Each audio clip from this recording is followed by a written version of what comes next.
Hello friends, उमंग study point के online परिवार में आपका बहुत बहुत स्वागत है। ये एबीएस की वीडियो है।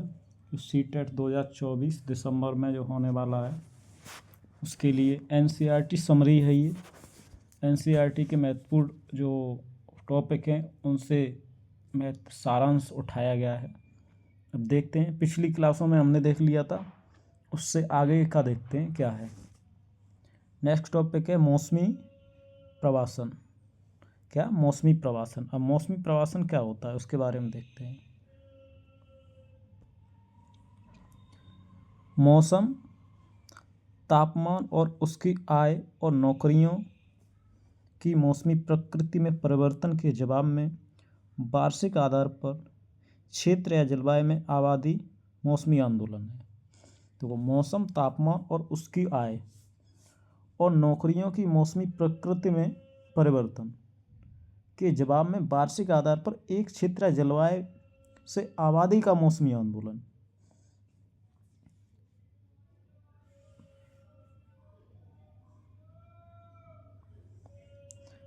आगे देखते हैं। बिहार, पूर्वी उत्तर प्रदेश, एक ही टॉपिक रह गया। इसमें श्रमिक प्रवास, शहरी प्रवास, धार्मिक और पर्यटन स्थलों की ओर प्रवास शामिल है। मतलब इस आंदोलन में कौन कौन? श्रमिक प्रवास, शहरी प्रवास, धार्मिक और पर्यटन स्थलों की ओर प्रवास शामिल है। प्रवास मीन्स होता है एक स्थान से दूसरे स्थान पर जाकर रहना।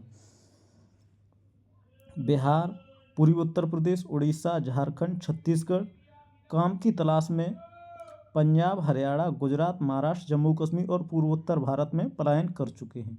मतलब बिहार, पूर्वी उत्तर प्रदेश, उड़ीसा, झारखंड और छत्तीसगढ़ के लोग काम की तलाश के लिए पंजाब, हरियाणा, गुजरात, महाराष्ट्र, जम्मू कश्मीर और पूर्वोत्तर भारत के राज्यों में भी पलायन कर चुके हैं और कर रहे हैं।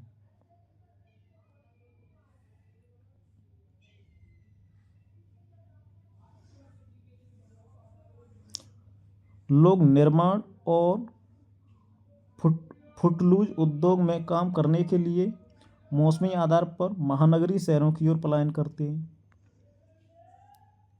उनमें से अधिकांशतः बेरोजगार हैं, लेकिन यह गांव में रहने से क्या है? बेहतर है। जो गांव में रहने से बेहतर क्या है? जो लोग बाहर महानगरों में जा रहे हैं और वहाँ पर कुछ न कुछ उद्योगों में क्या कर रहे हैं? काम कर रहे हैं।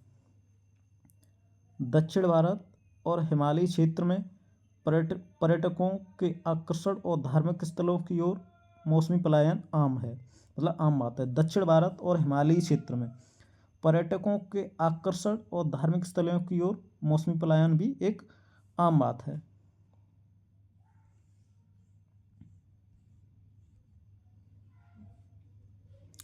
उदाहरण के लिए गर्मियों में पूर्वी उत्तर प्रदेश से बड़ी संख्या में प्रवासी मजदूर उत्तराखंड के हिल स्टेशनों की ओर पलायन करते हैं। पंजाब और हरियाणा के कृषि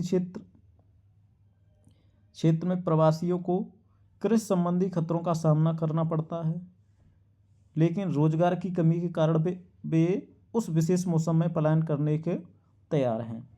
पंजाब और हरियाणा के कृषि क्षेत्र में प्रवासियों को कृषि संबंधी खतरों का सामना करना पड़ता है, लेकिन रोजगार की कमी के कारण वे विशेष मौसम में पलायन करने को तैयार रहते हैं। अब पंजाब हरियाणा में कृषि संबंधी क्या खतरे हो सकते हैं? जैसे उर्वरकों का अधिक यूज किया करना, तो उर्वरक से जो बॉडी में इफेक्ट पड़ते हैं, मजदूरी कम मिलना, शोषण, बहुत सारे कारण हो सकते हैं। फसल संरक्षण प्रबंधन। खेतों की फसलें बड़ी संख्या में खरपतवारों, कीड़ों और बीमारियों से प्रभावित होती हैं, जिनसे फसलों की रक्षा की जानी चाहिए। नंबर 1, खरपतवार क्या होती है? खरपतवार खेती वाले खेत में अवांछित पौधे हैं जो मिट्टी के सभी पोषक तत्वों को खा जाते हैं और अंत में फसल की उपज को भी क्या कर देते हैं? कम कर देते हैं। और खरपतवार से बचाव के क्या क्या तरीके हैं? फसल को खरपतवार से बचाने के लिए निम्नलिखित विधियों का उपयोग किया जाता है। नंबर 1, अच्छी बीज क्यारी तैयार करना, खरपतवार का यांत्रिक निष्कासन और समय पर बीज बोना। ये खरपतवार के क्या हैं, बचाने के तरीके हैं, अपनी फसल को कैसे बचाएं।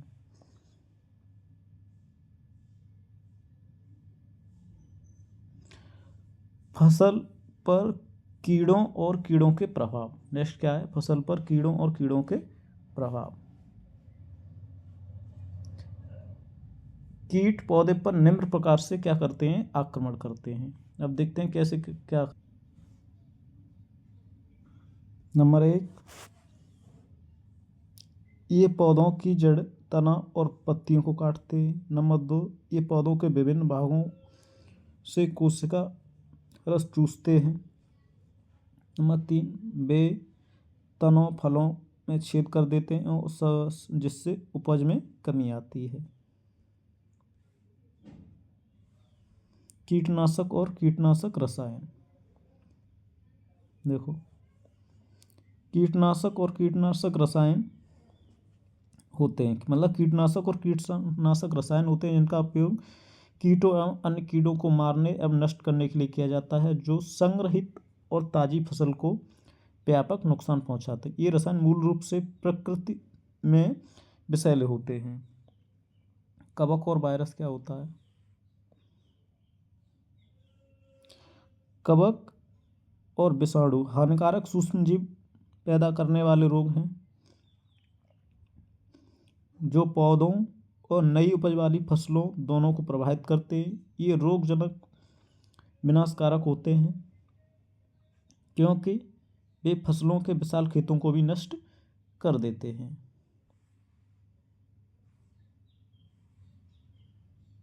नेक्स्ट है, पादप विषाणुओं के कुछ उदाहरण क्या हैं? तंबाकू मोजेक विषाणु, फूलगोभी मोजेक विषाणु, ककड़ी मोजेक विषाणु आदि। रोग पैदा करने वाले कवक पत्ती की जंग, तने की जंग। रोग पैदा करने वाले कुछ कवक क्या क्या हैं? पत्ती की जंग, तने की जंग, खस्ता फफूंदी आदि। शाकनाशी और कवकनाशी। अब शाकनाशी और कवकनाशी क्या होते हैं?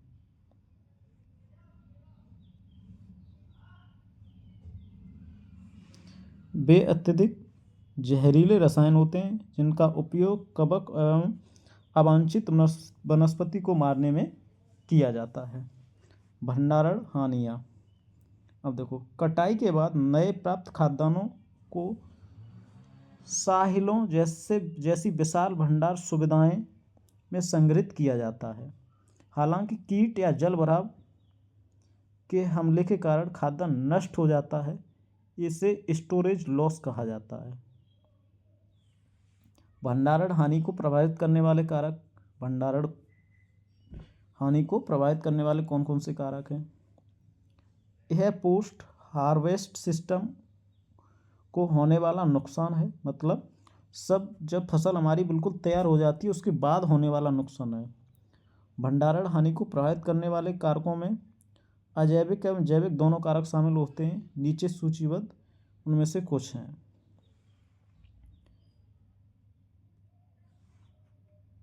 जीवित जीव जैसे कीट, कृंतक, कवक, घुन, बैक्टीरिया के कारण भंडारण हानि जैविक कारक है। दूसरा देखते हैं, भंडारण के स्थान पर नमी, तापमान जैसे निर्जीव जीवों के कारण होने वाली हानि को भंडारण हानि के अजैविक कारक कहा जाता है। भंडारण हानि के रोकथाम एवं नियंत्रण। कुछ प्रोटोकॉल का पालन करके स्टोरेज लॉस को रोका जा सकता है। भंडारण से पहले उपज की सख्त सफाई की जानी चाहिए।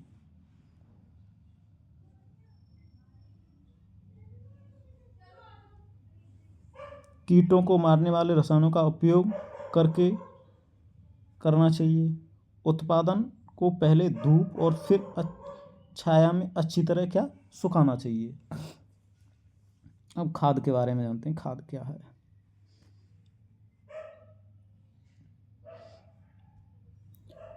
खाद की बड़ी मात्रा में कार्बनिक पदार्थ होते हैं और मिट्टी को कम मात्रा में पोषक तत्व भी प्रदान करते हैं। खाद जानवरों के मलमूत्र एवं पौधों के कचरे के अपघटन द्वारा तैयार की जाती है। खाद मिट्टी को पोषक तत्वों और कार्बनिक पदार्थों से समृद्ध करने और मिट्टी की उर्वरकता बढ़ाने में मदद करता है। खाद में कार्बनिक पदार्थ का बड़ा हिस्सा मिट्टी की संरचना में सुधार करने में मदद करता है। इसमें रेतीली मिट्टी के जल धारण क्षमता को बढ़ाना भी शामिल है। चिकनी मिट्टी में बड़ी मात्रा में क्या कार्बनिक पदार्थ जल निकासी और जल भराव से बचने में मदद करते हैं।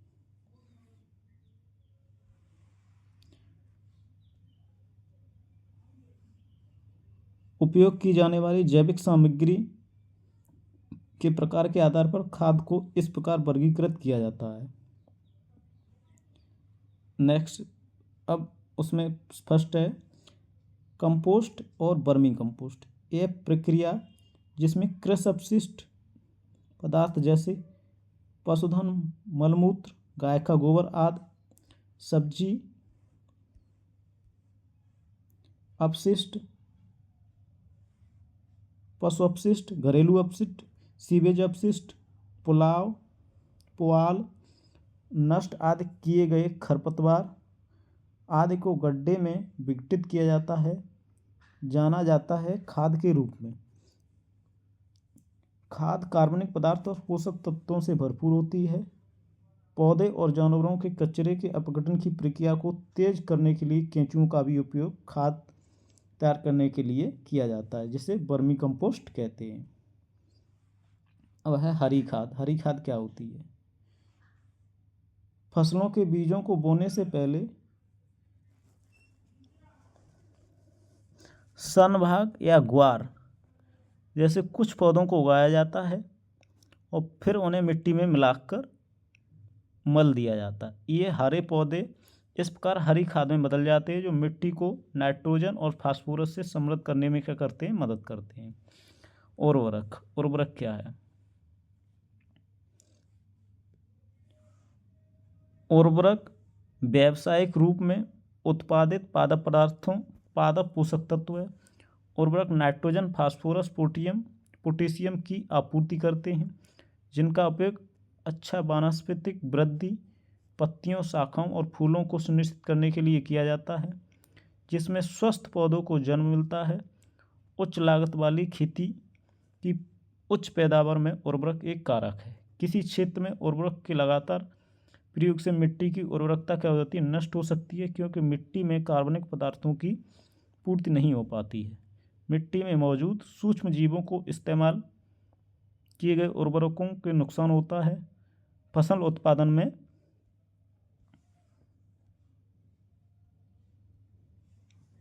पैदावार का लक्ष्य रखते हुए उर्वरकों के उपयोग के अल्पकालिक लाभों और मिट्टी की उर्वरकता को बनाए रखने के लिए खाद के उपयोग के दीर्घकालीन लाभों पर विचार किया जाना चाहिए। जैविक खेती एक कृषि प्रणाली है जिसमें उर्वरकों, शाकनाशियों, कीटनाशकों आदि के रूप में रसायनों का न्यूनतम या कोई उपयोग नहीं होता है, और जैविक खादों, पुनर्चक्रित कृषि कचरों, पुआल एवं पशुधन मलमूत्र की अधिकतम निवेश के साथ जैव एजेंटों का उपयोग होता है, जैसे कि खेती, स्वस्थ फसल प्रणालियों, मिश्रित फसल, अंतर फसल रोटेशन के साथ जैव कीटनाशकों के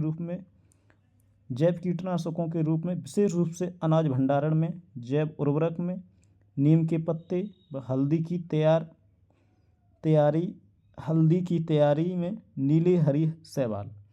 ये फसल प्रणालियाँ पोषक तत्व प्रदान करने के अलावा कीट गेहूँ के नियंत्रण में फायदेमंद है।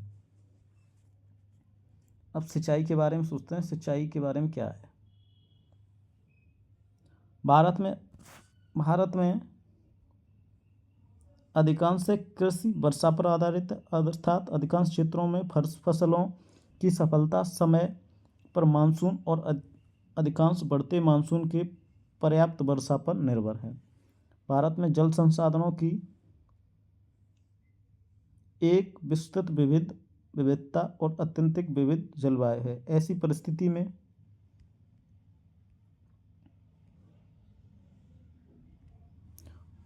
उपलब्ध जल संसाधनों के प्रकार के आधार पर कृषि भूमि को पानी की आपूर्ति करने के लिए कई अलग अलग प्रकार की सिंचाई प्रणालियाँ अपनाई जाती हैं, जैसे कुएं, नहर, नदियाँ, तालाब आदि। अब कुएं दो प्रकार के होते हैं, खोदे गए कुएं और नलकूप। कुएं, एक खोदे हुए कुएं में पानी के असर वाले स्तर से पानी एकत्र किया जाता है। नलकूप गहरे स्तर के पानी का दोहन कर सकते हैं। इन कुओं से सिंचाई के लिए पंपों द्वारा पानी निकाला जाता है। अब नहरें क्या हैं? यह आमतौर पर एक विस्तृत और व्यापक सिंचाई प्रणाली है। इस प्रणाली में नहरों को एक या एक से अधिक जलाशयों या नदियों से पानी मिलता है। मुख्य नहरों को शाखा नहरों में विभाजित किया जाता है, जिससे खेतों की सिंचाई के लिए और भी वितरिकाएँ हैं। रिवर लिफ्ट सिस्टम, ये क्या होता है? उन क्षेत्रों में जहाँ नहर का